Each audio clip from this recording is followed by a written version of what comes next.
আবু তো আদনানকে আমি যতটুকু দেখেছি মাহফিল অঙ্গনে অনেক সময় সে অনেক দেরি করে মাহফিলে পৌঁছায়, এবং আমি নিজে এটা সাক্ষী যে রাত 11টার সময় সে মাহফিলে গিয়েছে, 11:29 মাহফিলে গিয়েছে, যেখানে আমি নিজে বক্তা ছিলাম। এতে করে মাহফিল কর্তৃপক্ষের সাথে তার মন কালাকালি এবং কটুবাক্য লেনদেন, উচ্চবাচ্য হওয়া, এগুলো সব হয়েছে। একেবারে কাছ থেকে যেহেতু ময়দানে কাজ করা হয়েছে, যতটুকু আমি দেখেছি প্রায় সময় কামাল উদ্দিন জাফরি হাফিজাহুল্লাহ উনি মাহফিলে ছিল, গভীর রাত করে মাহফিলে গিয়েছে। আমি নিজে মাহফিলে ছিলাম, 3 জায়গায় তার সাথে মাহফিল নিয়েছি, তাকে পাইনি। গভীর রাতে মাহফিলে গিয়েছে, কারণ পুরো টাকা না দিলে সে মাহফিলে যাবে না। অসংখ্য মাহফিলে এই জাতীয় ঘটনা ঘটেছে। তার স্ত্রী যে স্টেটমেন্ট দিয়েছে সেখানে বারবার বলেছে যে তাকে আঘাত করা হয়েছে, প্রতিদিন আঘাত করত, মারত, খারাপ ব্যবহার করত। তার স্ত্রীর ক্ষেত্রে আমি এতটুকুন বলবো যে তিনি এসে যেভাবে লাইভে কথা বলেছেন, প্রথমে যেভাবে লাইভে এসে বলেছেন, হয় তাকে আমার কাছে ফিরিয়ে দেন, না হলে আমাকে তার কাছে নিয়ে যান। এই বিষয়টি বাংলাদেশের জন্য একটা আশ্চর্যজনক বিষয় ছিল।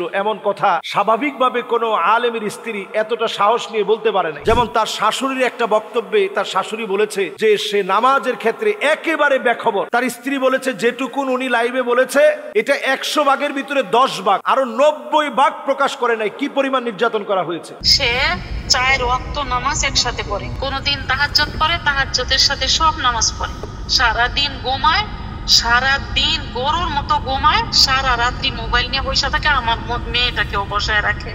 আমি অবাক হই যে আমার মেয়ের মাথাটা নষ্ট করে দিছে হুজুর। আমার মেয়ের অনেক মাথা ছিল, অনেক জ্ঞান ছিল, অনেক কিছু করতে পারতো।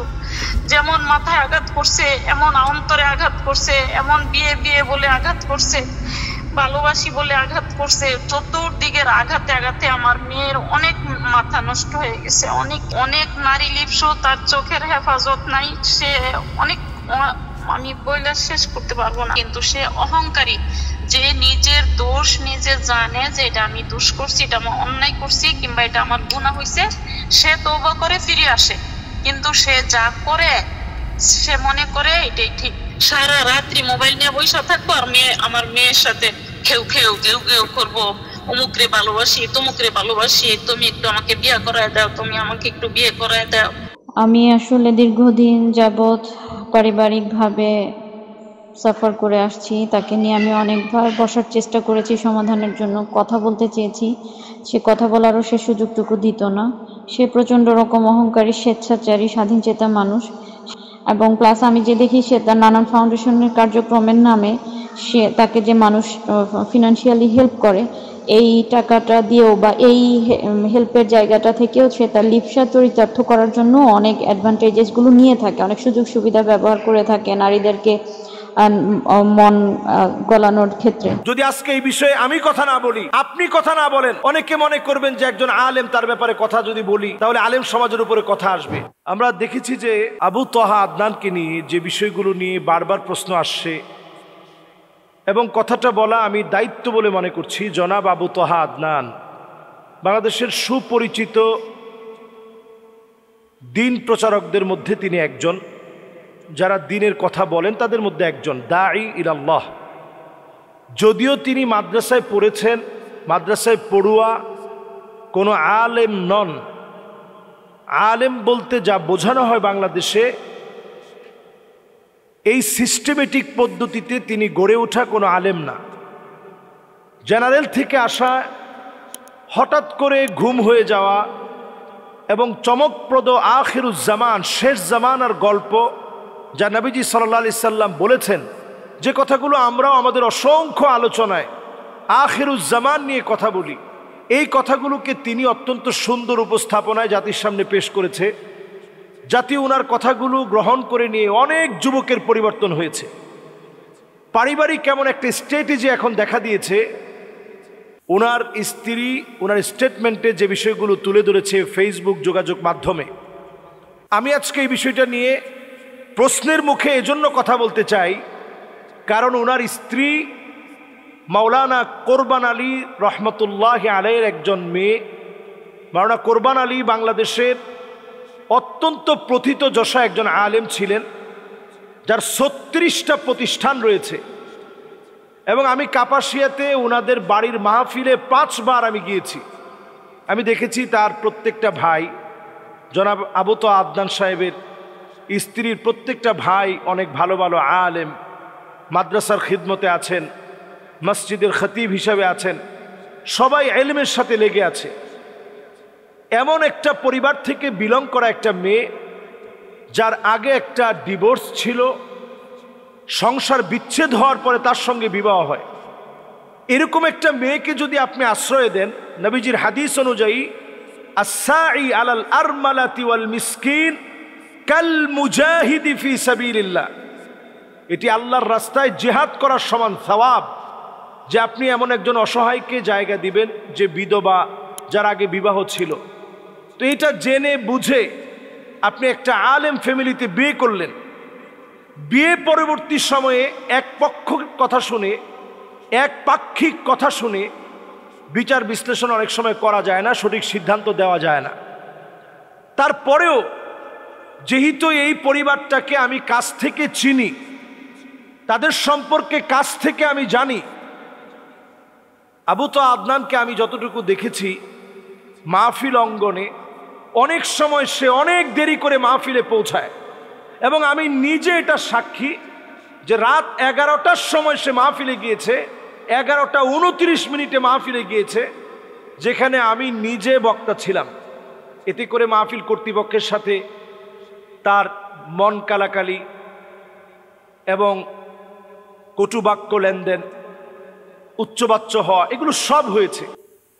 আমরা এই অঙ্গনে আজকে 11টা বছর ধরে কথা বলি, কিন্তু আলহামদুলিল্লাহ কথা বলতে গিয়ে আমরা দেখেছি, আমরা তাদের কাছ থেকে কথা নিব। ফানজুরু আম্মান তাখুযুনা দীনাকুম, আমি যুবকদেরকে লক্ষ্য করে বলি, তাদের কাছ থেকে কথা নিবেন যাদের চুলের গোড়া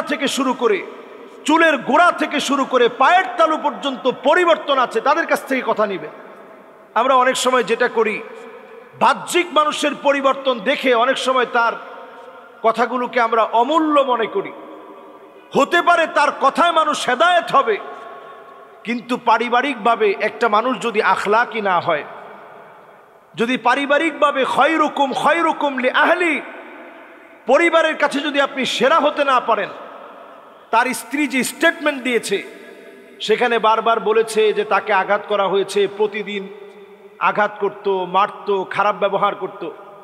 তার স্ত্রীর ক্ষেত্রে আমি এতটুকুন বলবো যে তিনি এসে যেভাবে লাইভে কথা বলেছেন, প্রথমে যেভাবে লাইভে এসে বলেছেন, হয় তাকে আমার কাছে ফিরিয়ে দেন, না হলে আমাকে তার কাছে নিয়ে যান। এই বিষয়টি বাংলাদেশের জন্য একটা আশ্চর্যজনক বিষয় ছিল। এমন কথা স্বাভাবিকভাবে কোনো আলেমের স্ত্রী এতটা সাহস নিয়ে বলতে পারে নাই।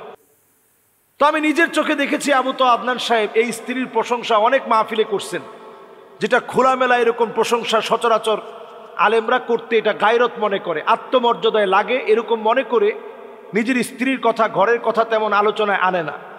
কিন্তু আবু তোহা আদনান সাহেব তিনি বলছেন, আল্লাহ আমার স্ত্রীকে হায়াত দারাজ করুক, সে যে এইভাবে বলছে যে সে আমার মতো একেবারে সাধারণ, আমি যেভাবে সাধারণ আমার স্বামীও সাধারণ, এই শক্ত কথাগুলোর কারণে বাংলাদেশের ভিতরে ফেস দ্য পিপলকে ঘিরে এই লাইভের পরে একটা আলোড়ন সৃষ্টি হয়েছিল, এবং তাকে গুম করার পরেও ছেড়ে দিতে বাধ্য হয়েছে। তো এখানে কিন্তু এই নারীর অনেক অবদান ছিল। 5টা বছর যে নারী সহ্য করে ডিভোর্সের পরে স্বাভাবিক যে নারীরা বাংলাদেশে ঘর সংসার আবার নতুন করে সাজায়, তারা চেষ্টা করে যে সবর করতে হবে, তারপরেও যেন এই সংসারটা ভেঙে না যায়। সব সবর করার পরেও মুফতি আব্দুল মালিক হাফিজাহুল্লাহ তিনি পর্যন্ত বলছেন যে ঠিক আছে, তোমরা অন্তত কাদা ছোড়াছুড়িটা বন্ধ রাখো। তো আমরা এখন যেটা দেখছি ফেসবুকে প্রতিনিয়ত, হয়তো কখনো নারীকে গালিগালাজ করা হচ্ছে, কখনো আবু তোহা আদনানের বিভিন্ন বিষয় নিয়ে কথা বলা হচ্ছে। পরিষ্কার এক্ষেত্রে একটা কথা বলবো, জেনারেল শিক্ষিত কোনো ব্যক্তির কোনো কর্মকাণ্ডের কারণে পুরো আলেম সমাজকে আপনারা প্রশ্নবিদ্ধ করবেন না, অথবা একজন আবু তোহা আদনানের জন্য পুরো আলেম সমাজকে আপনারা প্রশ্নবিদ্ধ করবেন না। একটা ব্যক্তির ত্রুটি থাকতে পারে, দোষ থাকতে পারে, আমি বলবো যে খুবই গুরুত্বপূর্ণভাবে ইনভেস্টিগেশন হচ্ছে, কারণ এটা আলেমদের বিষয়, এটা অল্প হলেও খুঁচিয়ে খুঁচিয়ে বের করা হবে। ইনভেস্টিগেশন হচ্ছে, ইনভেস্টিগেশনে অনেক কিছু হয়তো আপনাদের চোখের সামনে চলে আসবে যেটা আপনারা বিশ্বাস করতে পারবেন না। যেমন তার শাশুড়ির একটা বক্তব্যে তার শাশুড়ি বলেছে যে সে নামাজের ক্ষেত্রে একেবারে বেখবর। এখন আল্লাহু আলাম, আল্লাহ ভালো জানেন যে কথা সত্যতা কতটুকু। তার স্ত্রী বলেছে যেটুকুন উনি লাইভে বলেছে এটা 100 ভাগের ভিতরে 10 ভাগ, আরো 90 ভাগ প্রকাশ করে নাই কি পরিমাণ নির্যাতন করা হয়েছে। তো এটা তো একটা আলেমের চরিত্র হতে পারে না। এবং স্ত্রীর ক্ষেত্রে আমি যেটা বলবো যে তার যে একটা আগের সংসার ছিল, সেই সংসারে তার যে একটা হক, সেখানে একটা ইনসাফ প্রতিষ্ঠা করা, আদালত প্রতিষ্ঠা করা, এটার ক্ষেত্রে যে ব্যত্যয় ঘটানো হয়েছে, তার চোখের পানি কিন্তু এই সংসারটা নষ্ট হওয়ার জন্য অন্যতম দায়ী। এরপরে এই বোনের পক্ষে যদি আপনি না বলেন, যাকে প্রতিনিয়ত মারা হয়েছে, যা রাসূলুল্লাহ সাল্লাল্লাহু আলাইহি সাল্লামের সিরাতের সম্পূর্ণ পরিপন্থী, আখলাকের সম্পূর্ণ পরিপন্থী, আখলাকের সম্পূর্ণ বিরোধী, এই বিষয়ে তো আমাদের সমাজকে সচেতন করা দরকার। যদি আজকে এই বিষয়ে আমি কথা না বলি, আপনি কথা না বলেন, অনেকে মনে করবেন যে একজন আলেম, তার ব্যাপারে কথা যদি বলি তাহলে আলেম সমাজের উপরে কথা আসবে। নতুন একটা ট্রেন্ডিং শুরু হয়েছে, একাধিক বিবাহ, একাধিক বিবাহ। আপনি একটু তাকায় দেখেন, যারা এই একাধিক বিবাহের প্রবর্তক হিসাবে বাংলাদেশে নতুন করে নিজেদেরকে অ্যাপ্রিশিয়েট করছে, নিজেদেরকে বাংলাদেশে প্রমোট করছে এবং প্রবর্তক বলে তারা মনে করছে, তাদের পারিবারিক অবস্থাটা এমন, তাদের অনেকেরই ঘরে কোনো সুখ নাই। আজকের এই কথাটা আমি এই জন্য এখানে বলছি, কারণ অসংখ্য মিডিয়ায় এখন শুধু এই প্রশ্ন আসছে যে এই ব্যাপারে আলেমরা কথা বলছে না কেন, আলেমদের এক্ষেত্রে করণীয় কি, আলেমদের চারিত্রিক এরকম সমস্যা যদি জাতির সামনে উঠে আসে, জাতি কার কাছ থেকে কথা নিবে? এজন্য পরিষ্কার কথা, ফানজুরু আম্মান তাখুযুনা দীনাকুম। আগে আপনি লক্ষ্য করবেন ওই লোকটার দিকে, চুলের গোড়া থেকে পায়ের তালু পর্যন্ত সুন্নতের অনুকরণ আছে কিনা। শুধু মাইকের সামনে সুন্দর আখলাক, এটা কিন্তু আখলাকের বহির্প্রকাশ না। নবীজি সাল্লাল্লাহু আলাইহি সাল্লাম বিখ্যাত সেই হাদিসের দিকে যদি আমরা রসুলের তাকাই, আসাফারতা মাহু, তুমি কি তার সাথে সফর করেছো? আতাআমালতা মাহু, তুমি কি তার সাথে লেনদেন করেছো? যদি সফর আর লেনদেন না করেন, আপনি কেমনে বুঝবেন লোকটা ভালো মানুষ? আমি যতটুকুন দেখেছি, একেবারে কাছ থেকে যেহেতু ময়দানে কাজ করা হয়েছে, যতটুকুন আমি দেখেছি, প্রায় সময় কামাল উদ্দিন জাফরি হাফিজাহুল্লাহ, উনি মাহফিলে ছিল, গভীর রাত করে মাহফিলে গিয়েছে। আমি নিজে মাহফিলে ছিলাম, 3 জায়গায় তার সাথে মাহফিল নিয়েছি, তাকে পাইনি। গভীর রাতে মাহফিলে গিয়েছে, কারণ পুরো টাকা না দিলে সে মাহফিলে যাবে না। অসংখ্য মাহফিলে এই জাতীয় ঘটনা ঘটেছে। এগুলো আলেমদের জন্য অত্যন্ত অসুন্দর, আলেমদের জন্য অসম্মানজনক এবং এগুলো দৃষ্টিকটুর। মানুষের কাছে এগুলো প্রকাশিত হলে অসম্মানজনক হবে। আজকের এই আলোচনা থেকে আমি সজাগ করতে চাই, আমরা গালিগালাজ করার ক্ষেত্রে সতর্ক হই, কথা শোনার ক্ষেত্রেও সতর্ক হই, কার কাছ থেকে কথা শুনছি। আমি এক মাহফিলে নিজের চোখে দেখেছি 11:29 যাওয়ার পর মারামারির অবস্থা। তো এই যে এই জাতীয় ঘটনাগুলো ঘটেছে এতদিন ধরে, এমন কথাও শুনেছি, আল্লাহু আ'লাম, আল্লাহ ভালো জানেন, যেরকম মানুষের সামনে প্রকাশ করছে, এই বিষয়গুলো যখন প্রকাশিত হবে, জুমার নামাজ যেখানে পড়াতেন ওই এলাকার মানুষ কাপাসিয়াতে, আমি সেখানে 5 বার মাহফিলে গিয়েছি, সে এলাকার মানুষ আমাকে বলেছে যে ইচ্ছে মতো এসে, সময় গময় নাই, এসে জুমার নামাজ পড়াতো। তো এই বিষয়গুলো কিন্তু সজাগ থাকতে হবে। একজন দায়ী সব বিষয়ে আপনাকে সজাগ দৃষ্টি রাখতে হবে। এবং এমন বিষয়গুলো যখন আমরা শুনি, আমরা ব্যথিত হই। একটা বোনের আর্তনাদ আমাদেরকে অনেক সময় ব্যথিত করে, একজন মায়ের আর্তনাদ আমাদেরকে ব্যথিত করে, একজন ভাইয়ের আর্তনাদ আমাদেরকে ব্যথিত করে। কাজেই এই বিষয়গুলো একেবারে ছোটোখাটো বিষয় না। ভুলে ভরা মানুষের জীবনে অনেক ভুল আছে। হুন্না লিবাসুল লাকুম ওয়া আনতুম লিবাসুল লাহুন্না, তারা আমাদের কাছে আমাদের পোশাকের মতো। এই পোশাক যেন ময়লা না হয়, এটা আগে থেকে আপনার সজাগ থাকা দরকার ছিল।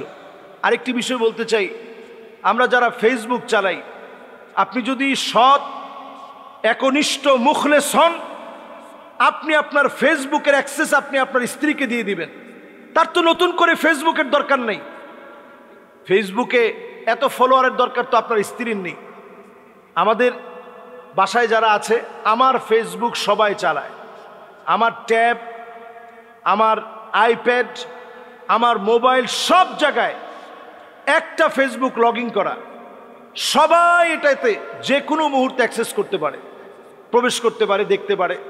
এতে করে আমি নিজেও সন্দেহমুক্ত থাকলাম, বাসার সবাইও সন্দেহমুক্ত, একটু শান্তিতে থাকলো। এজন্য অন্তত আর আমরা এই বিষয় নিয়ে কাদা ছোড়াছুড়ি চাই না।